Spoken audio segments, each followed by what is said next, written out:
अस्सलामुअलैकुम प्यारे दोस्तों। आज हम जिस कंट्री की बात करेंगे उसकी बात ही सबसे अलग है। दुनिया का एक ऐसा मुल्क जहां सब कुछ टेक्नोलॉजी से किया जाता है। एक ऐसा मुल्क जहां हर काम करने के लिए मशीन है। दुनिया का एक वाहिद ऐसा मुल्क जहां बच्चे चाहें तो पढ़ाई से दूर रह सकते हैं। और आपको बता दूं कि पहली बार न्यूक्लियर अटैक भी इसी मुल्क में हुआ था। और इस मुल्क के पास है हवा से भी तेज़ दौड़ती बुलेट ट्रेन। अब आप तो समझ गए होंगे कि हम किस कंट्री की बात कर रहे हैं। जी हाँ दोस्तों, हम बात कर रहे हैं जापान की। तो चलिए वीडियो शुरू करते हैं। जापान एक शानदार मुल्क है जो हर दिन अपनी नई नई तकनीक और सोचों के साथ आगे बढ़ रहा है।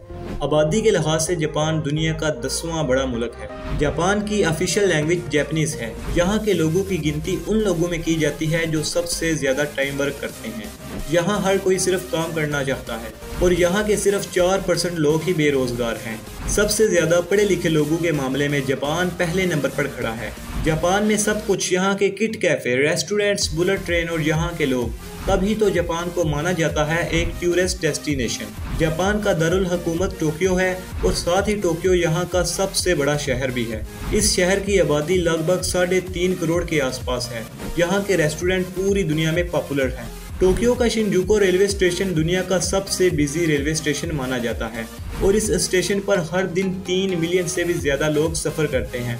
और जिन लोगों को इस भीड़ को कंट्रोल करने के लिए हायर किया जाता है, उनका काम होता है कि इस भीड़ को धक्का देकर अंदर डालने का। और यही वजह है कि शिनजुको रेलवे स्टेशन दुनिया का सबसे बिजी स्टेशन माना जाता है। जब ट्रेन में सफ़र करने की बात आती है तो इस कंट्री का कोई जवाब नहीं, क्योंकि इस मुल्क के पास है बुलेट ट्रेन। दुनिया की पहली बुलेट ट्रेन जापान में ही दौड़ी थी और इस ट्रेन की रफ्तार है 320 किलोमीटर पर आवर्स। और वहीं अगर ट्रेन की बात करें तो जापान में ट्रेन 30 सेकंड से ज़्यादा लेट नहीं होती। टोक्यो का स्काई ट्री टावर जापान में सबसे ऊंचा टावर माना जाता है और इस टावर की ऊंचाई 634 मीटर या 2080 फीट है। जापान की एक और बात जो कि बहुत अच्छी है वो है टाइम मैनेजमेंट। जापानीज वक्त के पाबंद होते हैं और जापान के लोगों को ज़िंदगी जीने का बहुत ज़्यादा शौक होता है। मतलब कि इस मुल्क को लाइफ के मज़े लेना सबसे ज़्यादा पसंद है। और साथ ही यहाँ के लोग रोज़ाना एक्सरसाइज भी करते हैं, तभी तो इस मुल्क में 50,000 से ज़्यादा लोग 100 साल के हैं। एक और बात जो नोट की गई है वो ये है कि जापान के लोग दुनिया में सबसे ज़्यादा जीते हैं। जापान में मोटा होना गैर कानूनी है। इस कानून को जापान में मेटबो लॉ कहा जाता है। और प्यारे दोस्तों, कभी आपने सोचा है कि आखिर जापान के लोग बिना रुके घंटों घंटों कैसे काम करते हैं? इसका जवाब है यहाँ की सर्विसेज। दरअसल जापान में जिस तरह से यहाँ के लोग मेहनत करते हैं, उसी हिसाब से जापान की गवर्नमेंट अपने लोगों का ध्यान भी रखती है।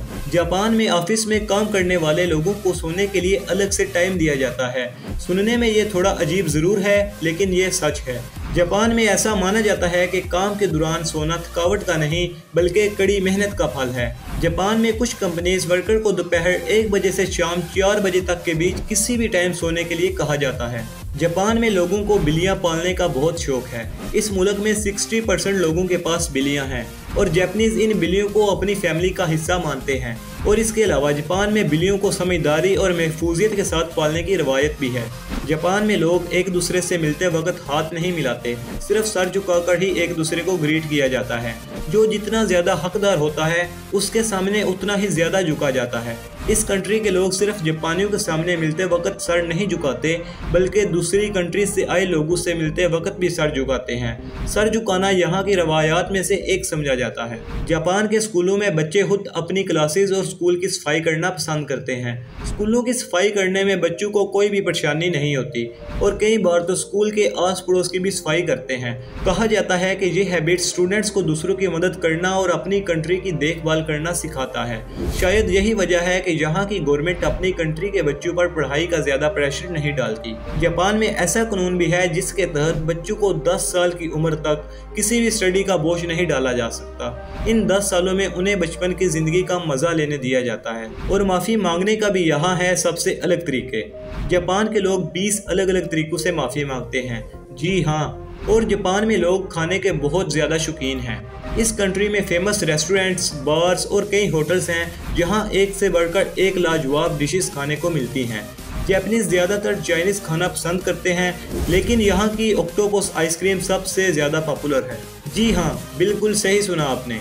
ऑक्टोपस तो वैसे सी फूड्स में आता है, लेकिन इसकी बनी आइसक्रीम सुनने में काफ़ी अजीब है। अगर आपको खाने में एक्सपेरिमेंट करना पसंद है तो आप आइसक्रीम ऑक्टोपस ज़रूर ट्राई करें, जो जापान में आपको हर जगह खाने को मिल सकती है।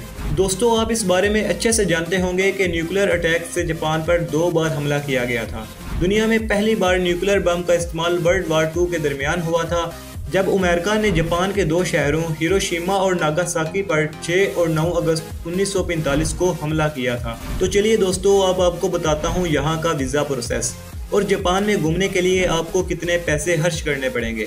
आपको बता दूं कि अगर आपके पास सारे डॉक्यूमेंट्स मौजूद हैं तो आपका वीज़ा लगभग 8 से 10 दिन के अंदर ही मिल जाएगा, और अगर आप अकेले हैं तो आपको जापान घूमने के लिए लगभग 8 से 10 दिनों में 1.5 लाख रुपए खर्च करने होंगे।